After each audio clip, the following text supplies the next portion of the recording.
बिस्मिल्लाहिर्रहमानिर्रहीम। अस्सलाम वालेकुम नाज़रीन, मैं हूं एडवोकेट इजाज़ अहमद नवाब और आप देख रहे हैं मेरा यूट्यूब चैनल कानून की दुनिया। नाज़रीन, इस व्लॉग में मैं आपको बताऊंगा आज़म खान साबिक़ principal secretary to prime minister ने इमरान खान के ख़िलाफ़ बयान दिया है। साइफ़र के मामला को लेकर के उन्होंने ये साजिश की इदारों के ख़िलाफ़ और बयानियाँ बनाने के लिए गायब कर दिया वगैरह वगैरह। इसकी लीगल पॉइंट ऑफ व्यू के हिसाब से एविडेंशियल वैल्यू क्या है, क्या ये कल को अदालतों में जाके रिलायबल होगा या नहीं। सेक्शन 164 की स्टेटमेंट 164 का बयान रिकॉर्ड करवाने की प्री कंडीशंस क्या है, क्वालिफिकेशंस क्या है, उसकी एडमिसिबिलिटी के लिए वो सब इसमें बताऊंगा। और वो भी बताऊंगा, वो क्वेश्चंस बताऊंगा जो कल को जाके कोर्ट में उठाने हैं दौरान ट्रायल, और फिर ये 164 का जो बयान है इसकी कोई वैल्यू नहीं रह जानी। पहले बताता चलूं कि साइफर का जब मामला आया, वोट ऑफ नो कॉन्फिडेंस, तो इमरान खान ने अपनी एक रैली में अपनी पॉकेट से एक पेपर निकाला, लहराया और कहा कि ये साइफर है, डोनाल्ड लू की तरफ, अमेरिकी की तरफ से आया, और उसमें ये कहा गया कि इमरान खान को नाकाम कर दो, वोट ऑफ नो कॉन्फिडेंस के ज़रिए घर भेज दो, वरना कॉन्सिक्वेंसेस भुगतना पड़ेंगे। ये इल्ज़ाम था। इस इल्ज़ाम के बाद इसका जो मेन जो रोल था वो था principal secretary to Imran Khan, Azam Khan. Azam Khan ने पिछले 14 से 15 माह गुजर गए, पहले वो बयान आया इमरान खान का, फिर उसके बाद वोट ऑफ नो कॉन्फिडेंस मंजूर हो गई। बतौर कासम सूरी वो जो साइफर था वो सुप्रीम कोर्ट को भेज दिया, सील्ड इनवेलप। उसके बाद इमरान खान की हुकूमत चली गई। हुकूमत जाने के बाद जो नई हुकूमत आई, पीडीएम की हुकूमत, उस हुकूमत ने कौमी जो सलामती कमेटी का अजलास किया। ये इस मामला पर 3 सलामती कमेटी के अजलास हुए। उसकी स्टोरी क्या है वो मैं आपको सेपरेट बताऊंगा। अब आ जाते हैं कि 14 से 15 माह के बाद जो प्रिंसिपल सेक्रेटरी थे इमरान खान के, साबिक़ प्राइम मिनिस्टर के, उसने क्या किया कि 14 से 15 माह बाद बयान रिकॉर्ड करवा दिया। बयान रिकॉर्ड करवाने से पहले तकरीबन 1-1.5 माह हो गया है कि आज़म खान गिरफ्तार था, गायब था। उसकी बरामदगी के लिए हाई कोर्ट में, इस्लामाबाद हाई कोर्ट में हेबियस कॉर्पस की पिटीशन फाइल की और वो पेंडिंग है। और उसमें तमाम एजेंसियों ने आकर ये बयान दिए कि आज़म खान हमारे पास नहीं है, आज़म खान नहीं मिल रहा, हमारे पास नहीं है, और इस मामले में एफआईआर भी दर्ज हो गई।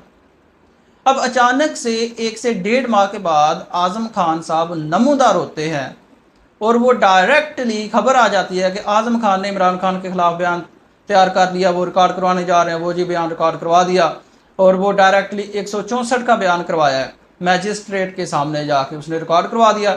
मेन इल्ज़ाम ये है कि ये जो साइफ़र का मामला है, इमरान खान को मैंने पेपर दिया था और ये समझाया भी था कि ये कॉन्फिडेंशियल डॉक्यूमेंट है, इसको आप ना लेके जाएं, अवाम में को ना दिखाएं, ऑफिशियल सीक्रेट एक्ट की खिलाफ वर्जी है, लेकिन वो नहीं माने।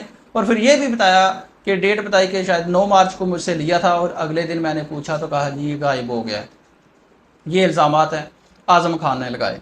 अब ये सेक्शन 164 का स्टेटमेंट आ गया।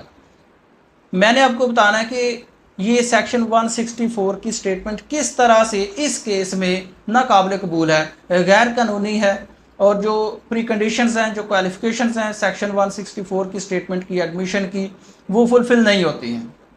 वो पहले मैं आपको नंबर वाइज बताऊंगा। और उसमें सबसे पहले है सेक्शन 164 सीआरपीसी की। जब कोई स्टेटमेंट होती है, कोई बयान रिकॉर्ड होता है मैजिस्ट्रेट के सामने, तो उसके लिए सबसे ज़रूरी होता है कि सेक्शन 154 की कार्रवाई हो, कोई एफआईआर दर्ज हो, कोई इन्वेस्टिगेशन हो। लेकिन इस केस में साइफर को लेकर कोई इंक्वायरी, इन्वेस्टिगेशन, एफआईआर मौजूद नहीं थी। लिहाजा जब कोई एफआईआर, कोई इन्वेस्टिगेशन मौजूद नहीं थी तो सेक्शन 164 की स्टेटमेंट रिकॉर्ड नहीं की जा सकती थी। सेक्शन 161 की स्टेटमेंट भी रिकॉर्ड नहीं की जा सकती क्योंकि कोई इंक्वायरी, इन्वेस्टिगेशन पेंडिंग ही नहीं थी। उसके बाद आ जाते हैं कि आज़म खान 1-1.5 माह से लापता था। हेबियस कॉर्पस की पिटीशन भी पड़ी हुई है। कल लाहौर हाई कोर्ट से ऑर्डर आ जाता है। डिवीजन बेंच ने ऑर्डर क्या किया कि जो स्टे ऑर्डर था, हुक्म इम्तनाई था कि साइफर के मामला की तहकीक़त पर हाई कोर्ट ने हुक्म इम्तनाई जारी किया था, उसको ख़त्म कर दिया और इंक्वायरी करने की इजाज़त मिल गई। यूं ही इंक्वायरी करने की इजाज़त मिल गई तो 1.5 माह से लापता आज़म खान अचानक से नमदार होकर बयान रिकॉर्ड करवा दिया। तो ये भी जो सेकंड प्री कंडीशन है कि जो बंदा बयान दे रहा है वो अपनी मर्ज़ी से दे, वो आज़ाद दे और उस पर कोई आउटर प्रेशर ना हो। वैसे तो बाकी भी जो काफ़ी ज़्यादा इसकी प्री कंडीशंस हैं, लेकिन मेन इसमें मैं आपको बता देता हूँ, क्रक्स ये है कि कोई प्रेशर ना हो और वो अपनी मर्ज़ी से बयान रिकॉर्ड करवा रहा हो। तो इस स्टेटमेंट में, इस सिचुएशन में ये जो एलिमेंट है ये मिसिंग है। एक बंदा जो 1.5 माह से लापता था, जो जिसकी हेबियस की पिटीशन पड़ी हुई है हाई कोर्ट में और तमाम एजेंसियाँ कह रही हैं कि हमारे पास नहीं है, और वो अचानक से पुलिस के पास आ गया और फिर वो बयान भी रिकॉर्ड हो गया। तो ये तो एक तरफ से हाई कोर्ट को ये शीखियाँ बिगाड़ने वाली बात है कि यार देखो एक बंदा नहीं मिल रहा था 1.5 माह से, एजेंसियाँ कह रही हैं हमें मिल भी नहीं रहा, हमारे पास भी नहीं, और अचानक से पुलिस के सामने आया और उसने 164 की स्टेटमेंट भी रिकॉर्ड करवा दी। इसलिए कि सिचुएशन को देखते हुए ये नहीं लगता कि उसने आज़ाद माइंड के साथ दिया है। अगर हम पास्ट, जो नियर पास्ट है, उसको हम देखें तो हमने देखा कि जो बंदा 9 मई के वाक़यात की मजम्मत करता है और उसे इजहार ला तलफ़ी करता है तो उसके सारे केसेस ख़त्म हो जाते हैं, ज़मानतें भी नहीं करवानी पड़ती, वो आज़ाद हो जाता है। तो ये एक तो सेकंड ये थी कि बंदे को आज़ाद होना चाहिए। इस केस में बंदा आज़ाद नज़र नहीं आ रहा और आउटर प्रेशर नज़र आ रहा है क्योंकि वो 1.5 माह से गायब था और अचानक से पुलिस ने में आकर उसने इमरान खान के खिलाफ बयान रिकॉर्ड करवा दिया और वादा माहवा बन के। जो इसमें थर्ड लीगल पॉइंट है सेक्शन 164 की स्टेटमेंट का, वो ये है कि जिस अक्यूज़्ड के खिलाफ आपने बयान रिकॉर्ड करवाना है, जिस अक्यूज़्ड के खिलाफ बयान रिकॉर्ड करवाना है उसको नोटिस होंगे, अक्यूज़्ड मौजूद होगा और अक्यूज़्ड की मौजूदगी में बयान रिकॉर्ड होगा। फिर जो अक्यूज़्ड है वो बयान रिकॉर्ड करवाने पर क्रॉस क्वेश्चनिंग करेगा, जिरा करेगा और उसके बाद उस बयान की कोई एविडेंशियल वैल्यू बनेगी। लेकिन इस केस में ये एलिमेंट भी मिसिंग है, इसलिए भी कोर्ट में जाकर इस बयान पर यह भी सवाल उठेगा कि भाई जिसके खिलाफ जो अक्यूज्ड था, जिस पर इल्ज़ाम लगाया जा रहा था, उसको बुलाया क्यों नहीं, नोटिस क्यों नहीं करवाए, क्रॉस क्वेश्चनिंग क्यों नहीं करवाए। उसके बाद जो पॉइंट है वो 14 से 15 माह का इसमें डिले है। सेक्शन 164 की स्टेटमेंट रिकॉर्ड करवाने में 14 से 15 माह का डिले है और इस डिले को ना तो एक्सप्लेन किया है और ना किया जा सकता है। उसकी वजह यह है कि आज़म खान 14-15 माह से कहाँ मौजूद थे, उन्होंने अपना बयान रिकॉर्ड क्यों नहीं करवाया, क्या किसी ने रोका था? तो खान तो रोक नहीं सकता क्योंकि वो तो प्राइम मिनिस्टर नहीं था, इसलिए वो तो रोक ही नहीं सकता और वो अपने मुकदमात में उलझा हुआ है।